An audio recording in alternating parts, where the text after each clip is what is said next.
Genèse 36. Voici la postérité d'Ésaü, qui est Édom. Ésaü prit ses femmes parmi les filles de Canaan, Ada, fille d'Élon, le Héthien, Oholibama, fille d'Ana, fille de Tsibéon, le Hévien. Et Basmath, fille d'Ismaël, sœur de Nébajoth. Ada enfanta à Ésaü Éliphaz, Basmath enfanta Réuel. Et Oholibama enfanta Jéhush, Jaélam et Coré. Ce sont là les fils d'Ésaü, qui lui naquirent dans le pays de Canaan. Ésaü prit ses femmes, ses fils et ses filles, toutes les personnes de sa maison, ses troupeaux, tout son bétail, et tout le bien qu'il avait acquis au pays de Canaan, et il s'en alla dans un autre pays, loin de Jacob, son frère. Car leur richesse était trop considérable pour qu'ils demeurassent ensemble, et la contrée où ils séjournaient ne pouvait plus leur suffire à cause de leurs troupeaux. Ésaü s'établit dans la montagne de Séhir. Ésaü, c'est Édom. Voici la postérité d'Ésaü, père d'Édom, dans la montagne de Séhir. Voici les noms des fils d'Ésaü, Éliphaz, fils d'Ada, femme d'Ésaü, Réuel, fils de Basmath, femme d'Ésaü. Les fils d'Éliphaz furent Théman, Omar, Tsépho, Gétham et Kénaz. Et Timna était la concubine d'Éliphaz, fils d'Ésaü, elle enfanta à Éliphaz Amalek. Ce sont là les fils d'Ada, femme d'Ésaü. Voici les fils de Réuel, Nahath, Zérak, Shama et Midza. Ce sont là les fils de Basmath, femme d'Ésaü. Voici les fils de Oholibama, fille d'Ana, fille de Tsibéon, femme d'Ésaü, elle enfanta à Ésaü Jéhush, Jaélam et Coré. Voici les chefs de tribus issus des fils d'Ésaü. Voici les fils d'Éliphaz, premier-né d'Ésaü, le chef Théman, le chef Omar, le chef Tsépho, le chef Kénaz. Le chef Coré, le chef Gétham, le chef Amalek. Ce sont là les chefs issus d'Éliphaz, dans le pays d'Édom. Ce sont les fils d'Ada. Voici les fils de Réuel, fils d'Ésaü, le chef Nahath, le chef Zérak, le chef Shama, le chef Midza. Ce sont là les chefs issus de Réuel, dans le pays d'Édom. Ce sont là les fils de Basmath, femme d'Ésaü. Voici les fils de Oholibama, femme d'Ésaü, le chef Jéhush, le chef Jaélam, le chef Coré. Ce sont là les chefs issus de Oholibama, fille d'Ana, femme d'Ésaü. Ce sont là les fils d'Ésaü, et ce sont là leurs chefs de tribu. Ésaü, c'est Édom. Voici les fils de Séhir, le Horien, ancien habitant du pays, Lotan, Shobal, Tsibéon, Ana. Dishon, Etsé, et Dishan. Ce sont là les chefs des Horiens, fils de Séhir, dans le pays d'Édom. Les fils de Lotan furent Hori et Émam. La sœur de Lotan fut Timna. Voici les fils de Shobal, Alvan, Manahath, Ébal, Sképho et Onam. Voici les fils de Tsibéon, Aja et Ana. C'est cette Ana qui trouva les sources chaudes dans le désert, quand il faisait paître les ânes de Tsibéon, son père. Voici les enfants d'Ana, Dishon, et Oholibama, fille d'Ana. Voici les fils de Dishon, Andan, Eshban, Jitran et Karen. Voici les fils d'Etsé, Bilan, Zavan et Akan. Voici les fils de Dishan, Ut et Aran. Voici les chefs des Horiens, le chef Lotan, le chef Shobal, le chef Tsibéon, le chef Ana. Le chef Dishon, le chef Etsé, le chef Dishan. Ce sont là les chefs des Horiens, les chefs qu'ils eurent dans le pays de Séhir. Voici les rois qui ont régné dans le pays d'Édom, avant qu'un roi régnât sur les enfants d'Israël. Béla, fils de Béor, régna sur Édom, et le nom de sa ville était Dinaba. Béla mourut, et Jobab, fils de Zérak, de Botsra, régna à sa place. Jobab mourut, et Usham, du pays des Thémanites, régna à sa place. Usham mourut, et Hadad, fils de Bédad, régna à sa place. C'est lui qui frappa Madian dans les champs de Moab. Le nom de sa ville était Tavit. Hadad mourut, et Samla, de Masreka, régna à sa place. Samla mourut, et Saul, de Rehoboth sur le fleuve, régna à sa place. Saul mourut, et Baal-Hanan, fils d'Akbor, régna à sa place. Baal-Hanan, fils d'Akbor, mourut, et Hadar régna à sa place. Le nom de sa ville était Po, et le nom de sa femme Méhétabel, fille de Matred, fille de Mézahab. Voici les noms des chefs issus d'Ésaü, selon leurs tribus, selon leurs. Genèse 37.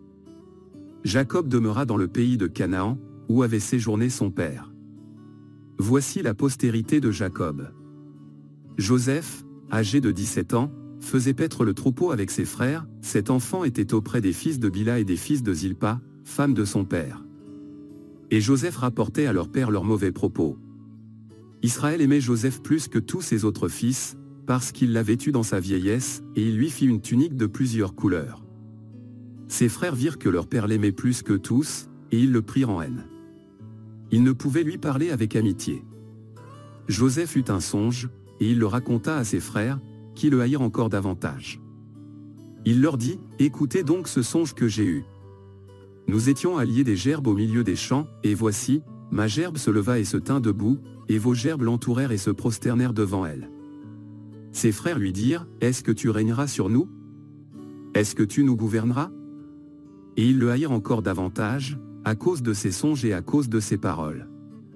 Il eut encore un autre songe, et il le raconta à ses frères. Il dit, « J'ai eu encore un songe. Et voici, le soleil, la lune et 11 étoiles se prosternaient devant moi. » Il le raconta à son père et à ses frères. Son père le réprimanda, et lui dit, « Que signifie ce songe que tu as eu? Faut-il que nous venions, moi, ta mère et tes frères, nous prosterner en terre devant toi? » Ses frères eurent de l'envie contre lui, mais son père garda le souvenir de ces choses. Les frères de Joseph étant allés à Sichem, pour faire paître le troupeau de leur père. Israël dit à Joseph, « Tes frères ne font-ils pas paître le troupeau à Sichem? Viens, je veux t'envoyer vers eux. » Et il répondit, « Me voici. » Israël lui dit, « Va, je te prie, et vois si tes frères sont en bonne santé et si le troupeau est en bon état, et tu m'en rapporteras des nouvelles. » Il l'envoya ainsi de la vallée d'Hébron, et Joseph alla à Sichem. Un homme le rencontra, comme il errait dans les champs. Il le questionna, en disant, « Que cherches-tu? » Joseph répondit, « Je cherche mes frères, dis-moi, je te prie, où ils font paître leur troupeau. » Et l'homme dit, « Ils sont partis d'ici, car je les ai entendus dire, allons à Dothan. » Joseph alla après ses frères, et il les trouva à Dothan. Ils le virent de loin, et, avant qu'il fût près d'eux, ils complotèrent de le faire mourir. Ils se dirent l'un à l'autre, « Voici le faiseur de songes qui arrive. Venez maintenant, tuons-le, et jetons-le dans une des citernes, nous dirons qu'une bête féroce l'a dévoré, et nous verrons ce que deviendront ses songes. » Ruben entendit cela, et il le délivra de leurs mains. Il dit, « Ne lui ôtons pas la vie. » Ruben leur dit, « Ne répandez point de sang, jetez-le dans cette citerne qui est au désert, et ne mettez pas la main sur lui. » Il avait dessein de le délivrer de leurs mains pour le faire retourner vers son père. Lorsque Joseph fut arrivé auprès de ses frères, ils le dépouillèrent de sa tunique, de la tunique de plusieurs couleurs, qu'il avait sur lui. Ils le prirent, et le jetèrent dans la citerne. Cette citerne était vide, il n'y avait point d'eau. Ils s'assirent ensuite pour manger. Ayant levé les yeux, ils virent une caravane d'Ismaélites venant de Galad, leurs chameaux étaient chargés d'aromates, de baume et de myrrhe, qu'ils transportaient en Égypte. Alors Juda dit à ses frères, « Que gagnerons-nous à tuer notre frère et à cacher son sang? Venez, vendons-le aux Ismaélites, et ne mettons pas la main sur lui, car il est notre frère, notre chair. » Et ses frères l'écoutèrent. Au passage des marchands madianites, ils tirèrent et firent remonter Joseph hors de la citerne, et ils le vendirent pour 20 cycles d'argent aux Ismaélites, qui l'emmenèrent en Égypte. Ruben revint à la citerne, et voici, Joseph n'était plus dans la citerne. Il déchira ses vêtements, retourna vers ses frères, et dit, « L'enfant n'y est plus. Et moi, où irai-je? »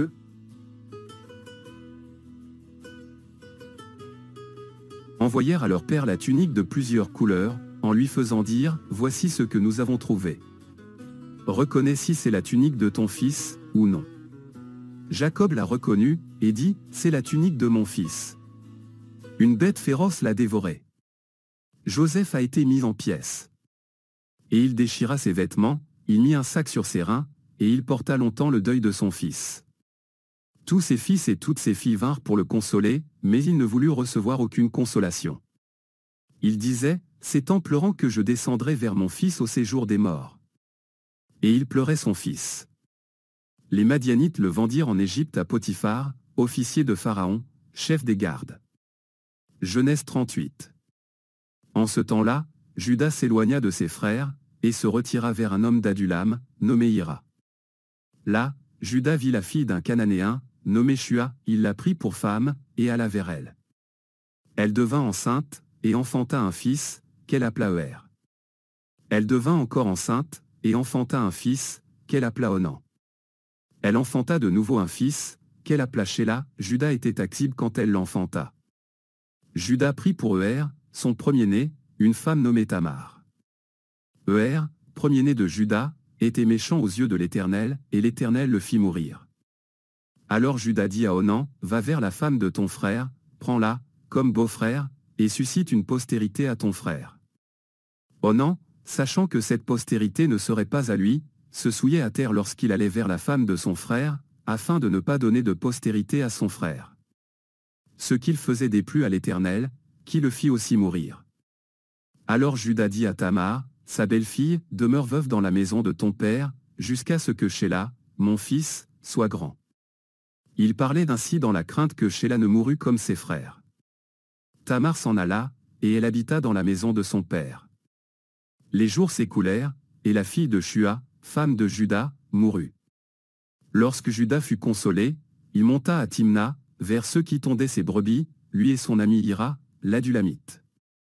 On en informa Tamar, et on lui dit, voici ton beau-père qui monte à Timna, pour tondre ses brebis. Alors elle ôta ses habits de veuve, elle se couvrit d'un voile et s'enveloppa, et elle s'assit à l'entrée d'Énaïm, sur le chemin de Timna, car elle voyait que Shéla était devenu grand, et qu'elle ne lui était point donnée pour femme. Juda la vit, et la prit pour une prostituée, parce qu'elle avait couvert son visage. Il l'aborda sur le chemin, et dit, laisse-moi aller vers toi. Car il ne connut pas que c'était sa belle-fille. Elle dit, que me donneras-tu pour venir vers moi? Il répondit, je t'enverrai un chevreau de mon troupeau. Elle dit, me donneras-tu un gage, jusqu'à ce que tu l'envoies? Il répondit, quel gage te donnerai-je? Elle dit, ton cachet, ton cordon, et le bâton que tu as à la main. Il les lui donna. Puis il alla vers elle, et elle devint enceinte de lui. Elle se leva, et s'en alla, elle ôta son voile, et remit ses habits de veuve. Juda envoya le chevreau par son ami l'Adulamite, pour retirer le gage des mains de la femme. Mais il ne la trouva point. Il interrogea les gens du lieu, en disant, où est cette prostituée qui se tenait à Énaïm, sur le chemin? Ils répondirent, il n'y a point eu ici de prostituée. Il retourna auprès de Juda, et dit, je ne l'ai pas trouvée, et même les gens du lieu ont dit, il n'y a point eu ici de prostituée. Juda dit, qu'elle garde ce qu'elle a. Ne nous exposons pas au mépris. Voici, j'ai envoyé ce chevreau, et tu ne l'as pas trouvé. Environ 3 mois après, on vint dire à Juda, Tamar, ta belle-fille, s'est prostituée, et même la voilà enceinte à la suite de sa prostitution. Et Juda dit, faites-la sortir, et qu'elle soit brûlée. Comme on l'amenait dehors, elle fit dire à son beau-père, c'est de l'homme à qui ces choses appartiennent que je suis enceinte, reconnais, je te prie, à qui sont ce cachet, ces cordons et ce bâton. Juda les reconnut. Et dit, elle est moins coupable que moi, puisque je ne l'ai pas donnée à Shéla, mon fils. Et il ne la connut plus. Quand elle fut au moment d'accoucher, voici, il y avait 2 jumeaux dans son ventre. Et pendant l'accouchement il y en eut un qui présenta la main, la sage-femme la prit, et y attacha un fil cramoisi, en disant, celui-ci sort le premier. Mais il retira la main, et son frère sortit. Alors la sage-femme dit, quelle brèche tu as faite? Et elle lui donna le nom de Péret. Ensuite sortit son frère, qui avait à la main le fil cramoisi, et on lui donna le nom de Zérak.